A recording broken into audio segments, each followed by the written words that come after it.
Hello students, junior intermediate physics లో unit 1 లో మనకి డైమెన్షన్ అనాలిసిస్ ఉంటుంది. సో డైమెన్షనల్ అనాలిసిస్ నుంచి ఒక ప్రాబ్లమ్ సాల్వ్ చేద్దాం. Check the given equation is dimensionally correct or not. So మనకు ఈక్వేషన్ ఇవ్వడం జరిగింది half MV square is equal to ఎంజీహెచ్ఎం.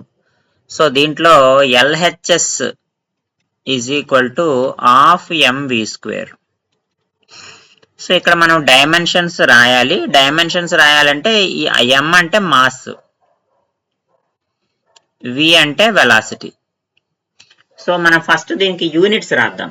Units రాద్దామంటే మాస్ యొక్క యూనిట్స్ ఏమవుతాయి, మనకి కిలోగ్రామ్స్ అవుతాయి. వెలాసిటీ యొక్క యూనిట్స్ ఏమైనాయమ్మా, మీటర్ పర్ సెకండ్ అవుతుంది. Metre per second. అయితే ఇక్కడ మనకి వెలాసిటీ హోల్ స్క్వేర్ ఉంది, కాబట్టి metre square per second square అని రాసుకోవాలి. సో కేజీ యొక్క డైమెన్షన్ ఫార్ములా ఎంత, మాస్ యొక్క డైమెన్షన్ ఫార్ములా ఎం,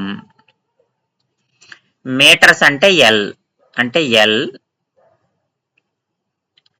టైం సెకండ్ ఇన్వర్స్ కదా, ఎస్ పవర్ -1 హోల్ స్క్వేర్ అంటే ఎంత అయింది, ML square S power of -2 అయింది.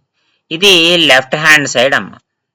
అదే విధంగా రైట్ హ్యాండ్ సైడ్ కూడా ఇదే డైమెన్షన్స్ వస్తే మనం అనుకున్నది కరెక్ట్ అవుతుంది. సో ఇక్కడ కిలోగ్రామ్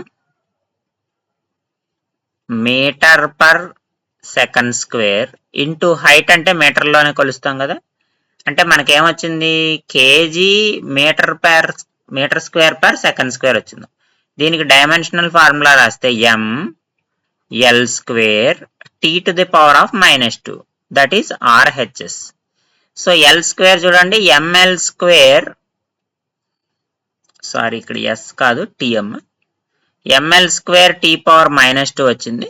రైట్ హ్యాండ్ సైడ్ కూడా ఎంఎల్ స్క్వేర్ టీ పవర్ -2 వచ్చింది. సో కాబట్టి left hand side is equal to right hand side, కాబట్టి మనకి ఈ ఈక్వేషన్ డైమెన్షనల్లీ కరెక్ట్ అవుతుంది.